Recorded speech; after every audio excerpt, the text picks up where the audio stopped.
Journalism is a service. Press secretary said, "Oh, it's a privilege to come to the White House." It's not. We need to have reporters there on all sides of the aisle. The people are very different from governments. They ignored Chernobyl, exposing people even further. How about the Russian mafia? Oh, the Russian mafia. That's an interesting one because it's so dangerous. That's really dangerous. Next hotspot, Afghanistan, right? That's right. And it's always a question of, well, when do you help? You have to segregate your feelings. Hi, my name is Kat. Join me on my morning run to talk about running, work, and life in between. I hope you enjoy this episode. Okay, good morning, better viewers. Today on our episode, we have Cindy Babski, who is a former international journalist that covered topics from sports to politics to business. She's a media spokesperson for Shell and, of course, a runner. And someone whose love for sports is contagious. So thank you for joining us on this. So much. Thank you for having me. It's a real honor to be here. Thank you, Cindy. I want to start with your career in journalism. And I know you've been to lots of places, and you've been a part of the events, or witnessed the events that became a part of our history. We're here to go to So let's go back to 1989, Berlin Wall. Very eventful year. Yes. I believe you were in Europe back then. I was actually based in London for 60 minutes. Okay. And traveling a lot to what is now the former Soviet Union. And at that time, so in 1989, I was working on a story on Chernobyl. Okay. It was a look back at the event 4 years later. And we used to go to the Soviet Union, all the republics a lot, and spend a lot of time there. And you had to go through Moscow. So going to the Ukraine from Moscow, just like going, I don't know, to Canada to go to Houston. Like, it's not a straight pathway. So I decided to go to Berlin, okay, because they had a Polish airline that you could go to East Berlin and then just go across. I was actually going to Belarus. It's now called Belarus. And so it's a bit long, but I had a boyfriend at the time who was living in Germany, and he had a Soviet passport and needed visas everywhere. And so I said, well, I'm going to go to Berlin. Why don't you just pop down and we'll spend the weekend together before I go to Belarus. And so it happened to be the morning after the wall fell.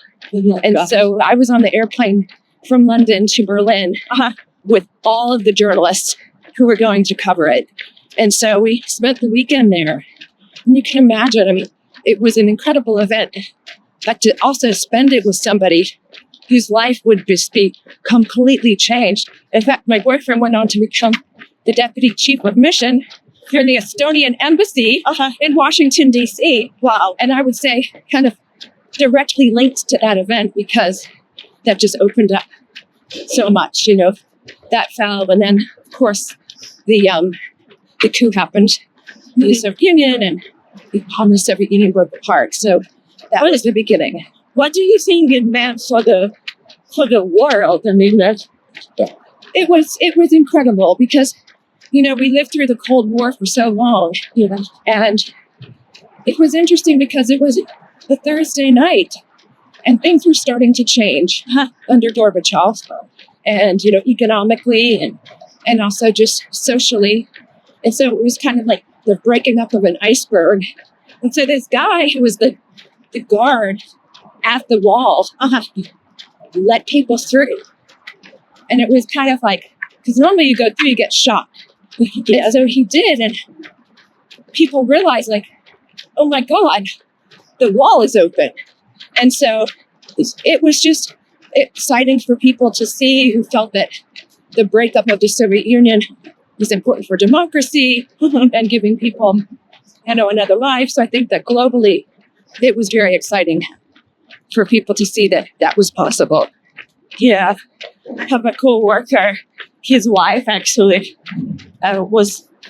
she's from Germany and she escaped back to the day. So it was, I mean, I've been to Checkpoint Charlie, and it's no joke. I mean, you go over the wall, many people were killed. And so that opening up was so emotional. It was interesting because there were so many people then who just came pouring into Berlin and just where we were staying down at the Forstendam in the center.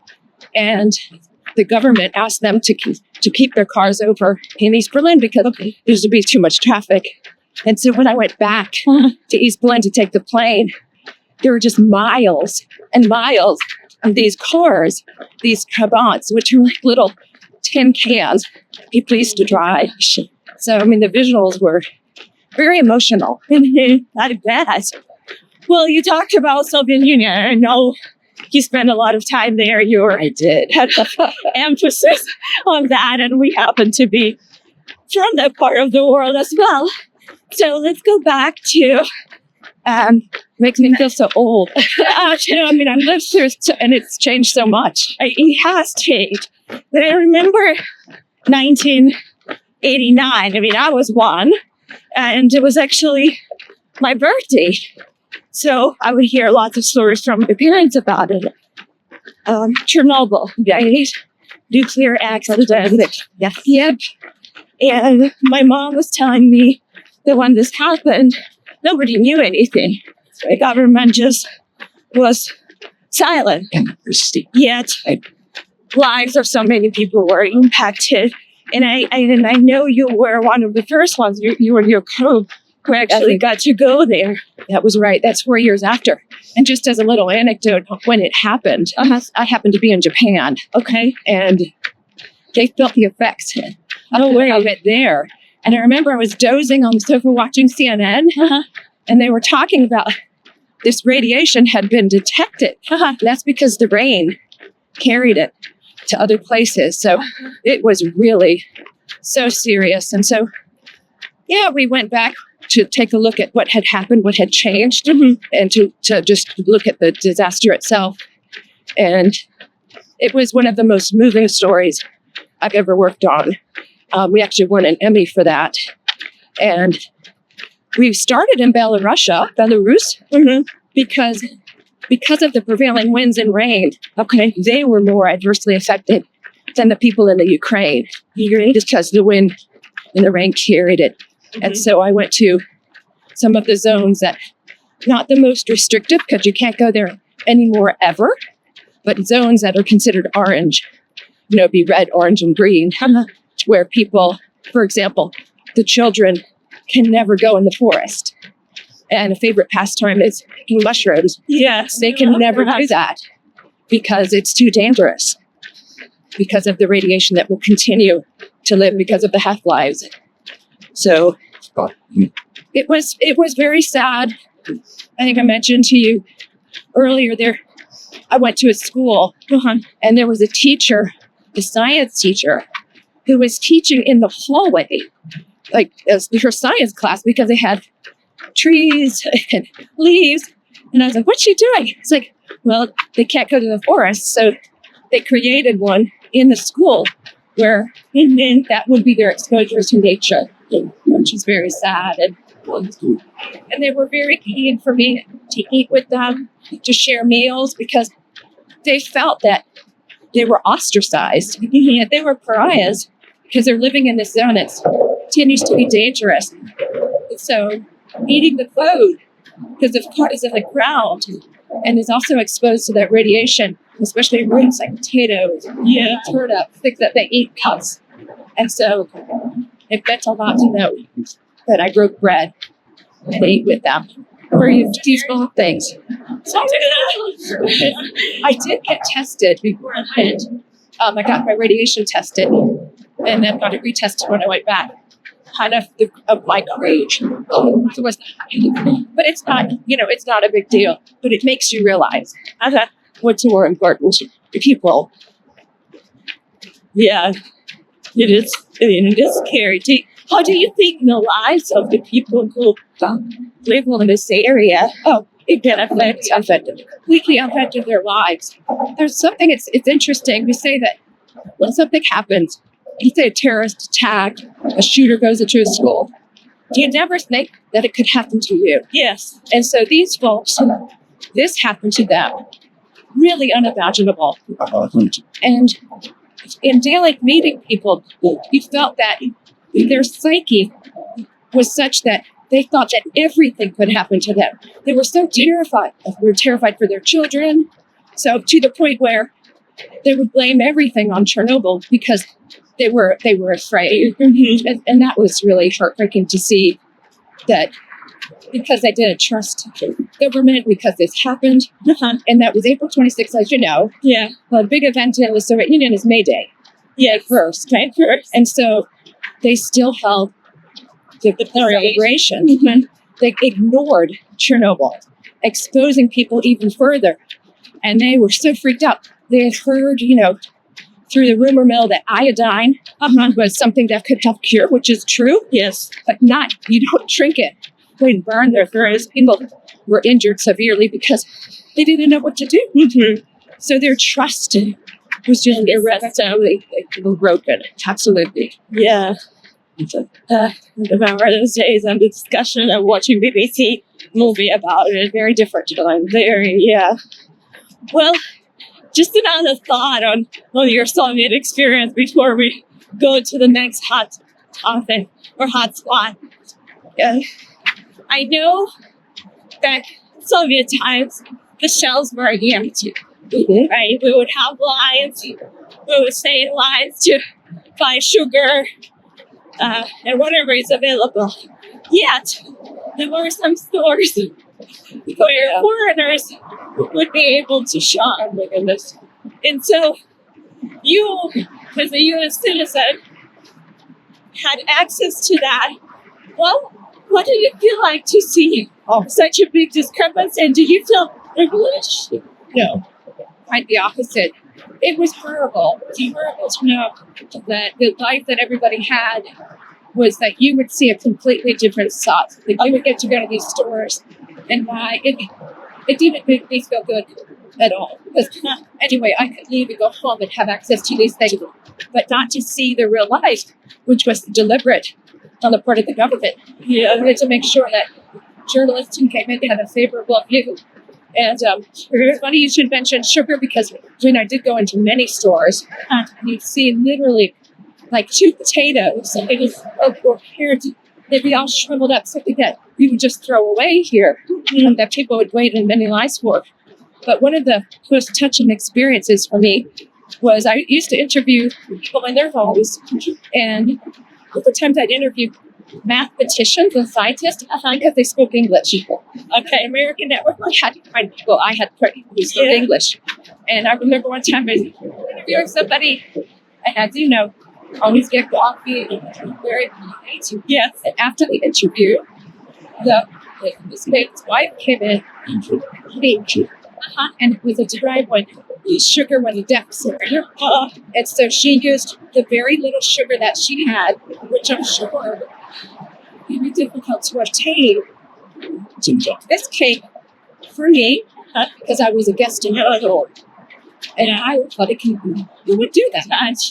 So we'd even have people in their home and bake a cake, Yeah, I thought it was amazing. And that speaks to the people. The people are very different from governments. They were, talking about sugar. I remember our dessert was the spoon of sugar, and they would burn it on the stove, and then you can lick it as a candy. Yeah. And now you have all this, we have all this abundance. It's interesting how it just changed. Well, let's go. Let's move to the States now.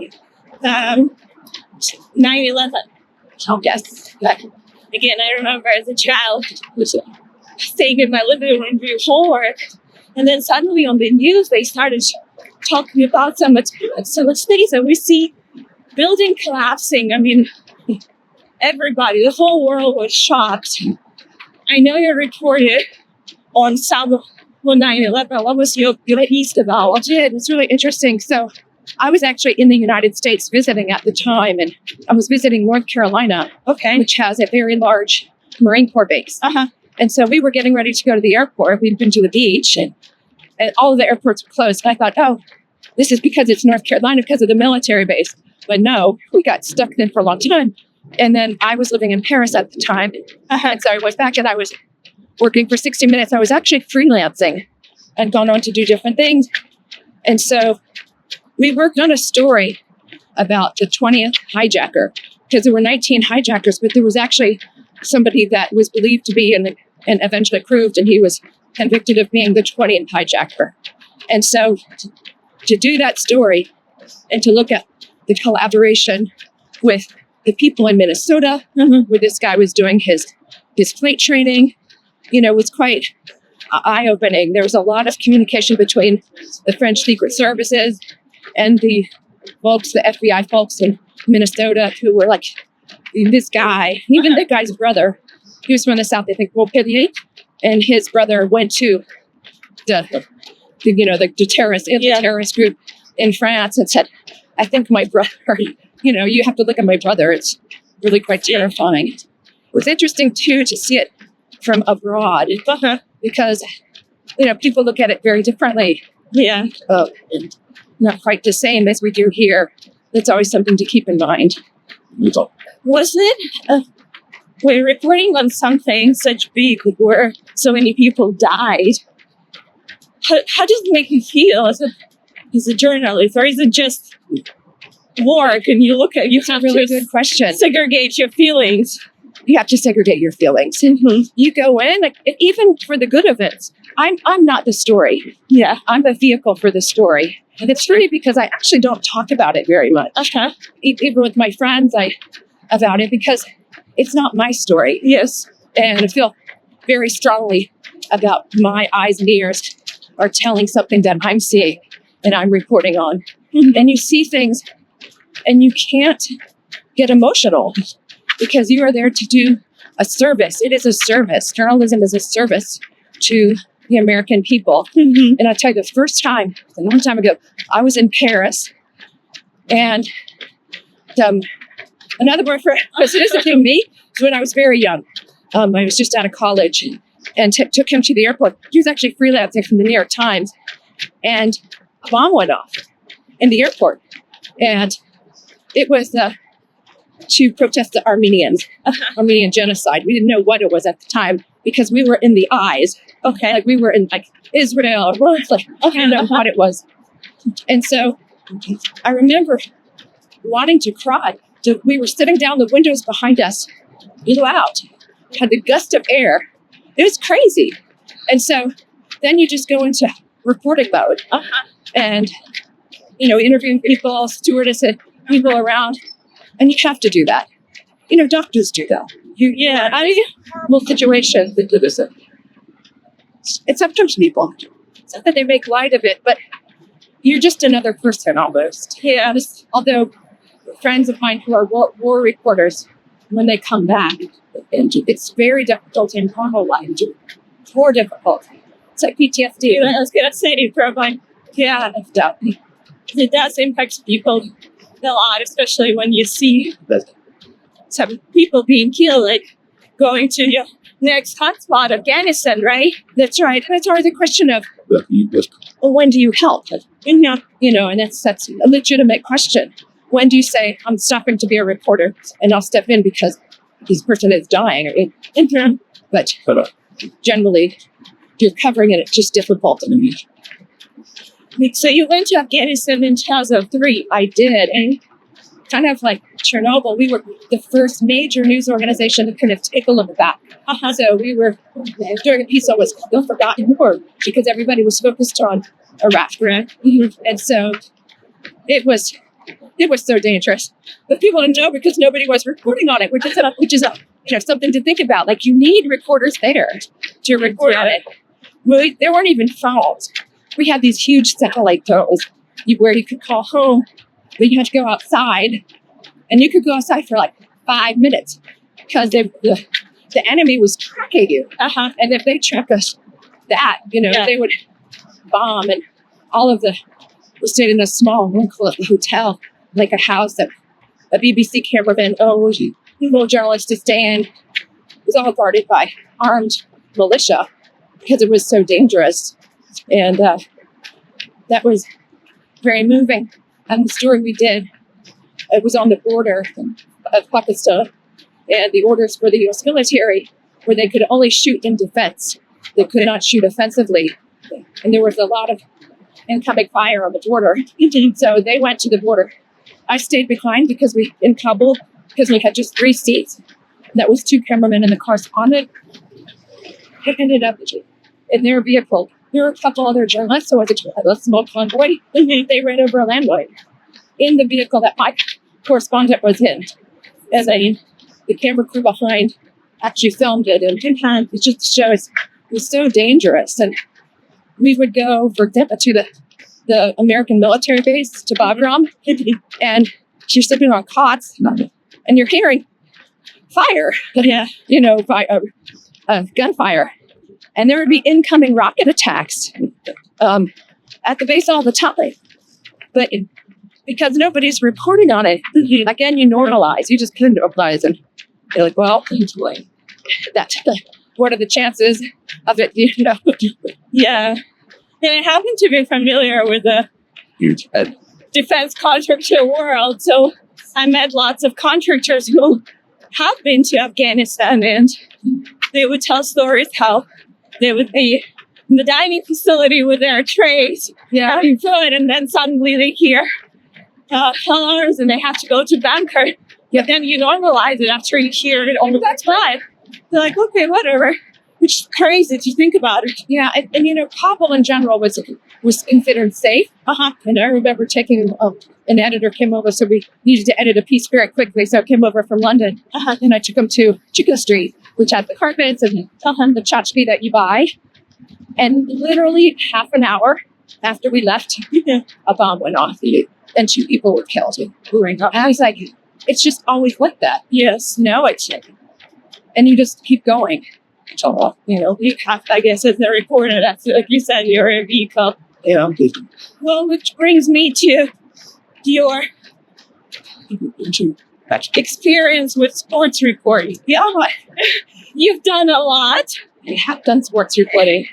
And I remember before I knew that, I would be fascinated, thinking, who is this person knows so much about sports and follows and knows the details? But then after I learned this piece, it kind of made sense to me. You wrote about some stories that are very well known, like Tanya Harding attack. You wrote about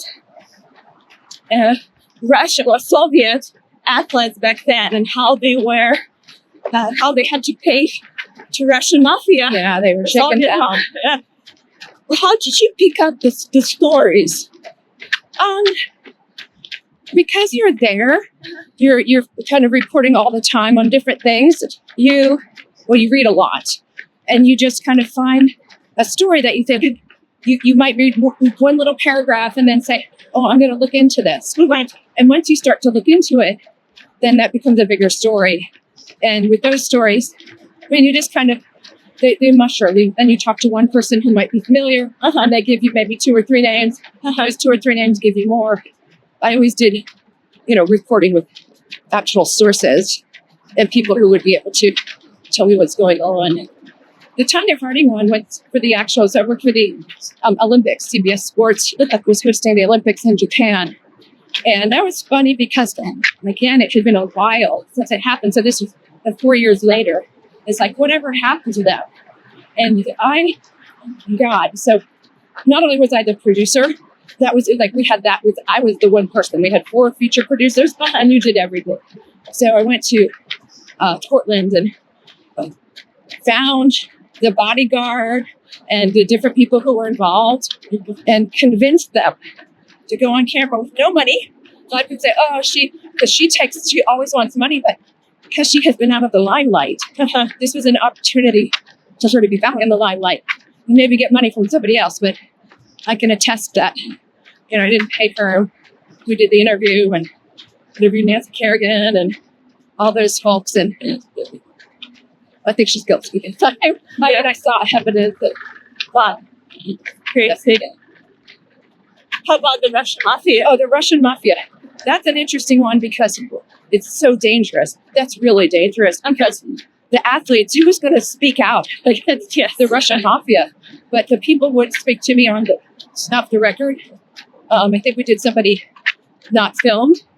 And literally, because they know what's in the newspapers. You won a skating competition and you got a purse of, $10,000 or $50,000. And so, very well organized. You get that knock on the door, the proverbial knock on the door, and you just had to pay a portion of your earnings. It's more well known with the hockey players because they're friends with people who are known. But we're just even the lesser known athletes. That was quite sad and quite scary. Yeah. Which you covered lots of dangerous events. Have you ever felt like your life was threatened? Were you ever scared? Oh, yes. Yeah. I was in Soviet Georgia after the fall of the Soviet Union doing a follow-up story. We'd done a story earlier on perestroika and the cooperatives, they were called, cooperative. And so we went back to see kind of what had happened. And the country had actually fallen into absolute chaos. They did have a new president who was a former dissident. He had some obscuria. But it was as crazy as you might imagine. And there was one of the soldiers, one of the bodyguards, and he thought I was an enemy. And he was following me in the streets. And he had a gun, and he's clearly crazy. And it was terrifying. I actually stopped a police officer. And I'm like, and who knows? I was like, this guy is following me. And other times, I was in India once doing a story on how it was the Muslim population and how they would sell their daughters. The very poor people would sell their daughters to the rich Saudis. And we had to stay in one of the hotels where the transactions took place. And that was terrifying. I think they thought that I was a prostitute. And so I would get knocked into and so I asked my cameraman, I was like, please come pick me up every day. I'm not leaving my room unless I'm with somebody, because it was actually terrifying. Maybe not to be threatened with a gun, but in many ways, that's as terrifying because you can be personally, physically attacked. Yeah, so sure. But nothing ever happened, fortunately, just over the course of my career. I'm glad to hear that. You've been a part of so many historical events. What did it teach you? I think it taught me that it's going to sound really cheesy. It's like Dorothy and the Wizard of Oz. Right? It's like there's no place like home. Yeah, you go on this adventure, you see all these things, and you realize that the people. But I really mean that.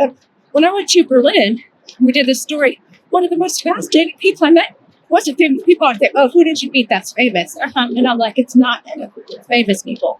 It's the ordinary people. That woman, that wife, made me that cake with me. That has stuck with me. I mean, imagine all the things I've covered, and I'm like, so why should you do it? And that in your own backyard, you that's it's the people around you. It's kindness. It's everyday kindness. It's being a decent person. That's actually, you learn the value of that in a different way and how universal it is around no matter where you are. Exactly. It's so true. Oh, that's a good one. If you were to interview one person, who would that be and why? It's a really tricky one. Dead or alive. It doesn't matter. You're big. Oh, I haven't really thought about that. I'm going to give that. All right. Well, you get back to that. Give it a thought. Yeah. Then now let's move to Clara States. There's a lot happening right now in media. There is a lot. And I'm sure you have some opinion on that. So let's talk about just media itself, right? Yeah. In the past, traditional media was very regulated in a good way. There was fact checking. There still is, but yeah, to a lesser degree. True. Well, I hope. Yes. But now we see, we and I as a user, as myself, rely more and more on social media. That is more decentralized, and often the facts are not validated. Do you think this real media is influencing journalism integrity in politics? Absolutely. It's influencing it both positively and negatively. And positively in terms of you have video, the things that you wouldn't have otherwise. George Floyd, that was video from bystanders. So the recording was done, actually after the fact to a large degree. Yes. So that's a case where I think videos can be very valuable. But you don't know. I mean, they don't have editors. You don't know where this information is coming from. It is what their views are. Like, what have they seen? Have they actually seen it? Or did somebody tell them that? So it used to be back in the day, and I'm not talking about like during the Vietnam War, for example, you had the three major networks, ABC, NBC, and CBS. You had Walter Cronkite. And regardless of what political party you were in, he was a very trusted source. Okay. That when he told you about what was going on in Vietnam, you believed it. And I think that's very important because none of us now, I don't see these reporting on things, but I know what sources I trust. And I think that maybe those are valid stories, but we don't know because there's no way to verify. And I think that's important. Do you think that this media or this change is or contributed to the fact that we are now more politically polarized? Yes. It's like as a nation? Yes. Because people might see something, eating those cats and dogs, they'll hear something, see something and post it. They'll say, well, even the president himself said, well, that's what I read. That's what I saw. And so it's true. You need to go to the source. And then once it's kind of put out there and then you're on the defensive, people just don't believe it anymore. And what it's done is people have become so polarized anyway for a number of other reasons. And so they simply don't believe. So there's just this massive distrust. And it's going to be very hard to fix because there's just too much information. And so much so that you just don't know how to discern between what is legitimate and what is open. And I believe the algorithm has set out in such a way in social media that you get to see more of what you believe in. Absolutely. Or what you are told to believe in. And sometimes with images and now with AI. Yes, it's amazing what AI can do. And what you see with your own eyes, your footage, But people respond. This whole Pizzagate story back in the day with Hillary Clinton, that there was a kind of child prostitution ring at a pizza place in Washington, D.C. And there was a guy who really believed that. And he went in with a gun. I think it was from North Carolina. And he was like, demanded to see. It just thought it was just a pizza place. But it was a story that was perpetuated and very vastly believed by a certain sector. And it wasn't true. And, how do you respond to that? Yeah. Well, it's crazy. There are many, many examples. So yeah, we'll be tracking and we will try to get validated information here. Okay. Another hot topic these days is our new president and some of the changes that he's making.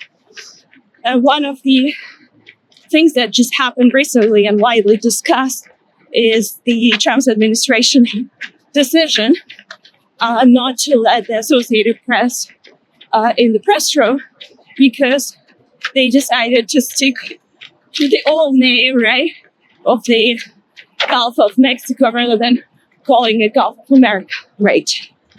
What are your thoughts about all of that? Thoughts on that? It's funny because I don't post very much on social media, partly because I work for a company and the views are my own. But I did post when 2018, Caitlin Collins was a pool reporter at the White House at the time. A lot of times they'll just select one organization who has to represent everybody and share the material because there's not enough space for a lot of people. And President Trump hated her. because he didn't like the questions she was asking. That she was just asking legitimate questions about, what do you think about Michael Cohen? His lawyer had just been convicted of, falsifying documents because of these payments. And he just banned her. And that's dangerous. Yes. If she's doing a job, he doesn't have to answer the questions. And quite frankly, they weren't offensive questions. But they can think somebody can take issue or try to their right not to answer. Yeah. And also, listen, I work in the fossil fuel industry. I actually personally cover. I have almost exclusively fossil fuel in my portfolio when I talk to journalists. And, they're going to ask the hard questions. And actually, you want them to ask the hard questions because there's always two sides. And so, that's okay. There are people who want to know what he thinks. So she is representing not Caitlin Collins and CNN. She's going to go this way. She's speaking to the people. She's speaking to the public who watches CNN and providing information that they would deem important and something that they want to know. Yeah. And so I think, with the Gulf in particular, it is an interesting example because there is an executive order, but it's not a law. They don't have to. It's not illegal to do that. And so it's their prerogative to say, we want to stay with the old name for consistency. We have a global audience. The AP is a worldwide news outlet, one of the biggest in the world. And that's their decision. And so to say you can't report because of that, there's absolutely no basis for it. And the press secretary said, it's a privilege to come to the White House. And it's not. We need to have reporters there on all sides of the aisle from all different organizations. And to ban somebody because you don't like what they've asked you, that you don't like because their paper said one thing. There are many negative stories. You can decide not to deal with that reporter, but to ban an entire organization for something so minor is quite terrifying, actually. And one thing I want to say about that is there are other cases of this. I remember when the New York Times changed, they used to call everybody Mr. and Mrs. And then they changed it to Ms. Those are their standards. That's what they decide to do. And I worked in Qatar, the Middle East, and the body of water separating Qatar from Iran is called the Persian Gulf. But you often see it in print and media as the Arabian Gulf. Yes.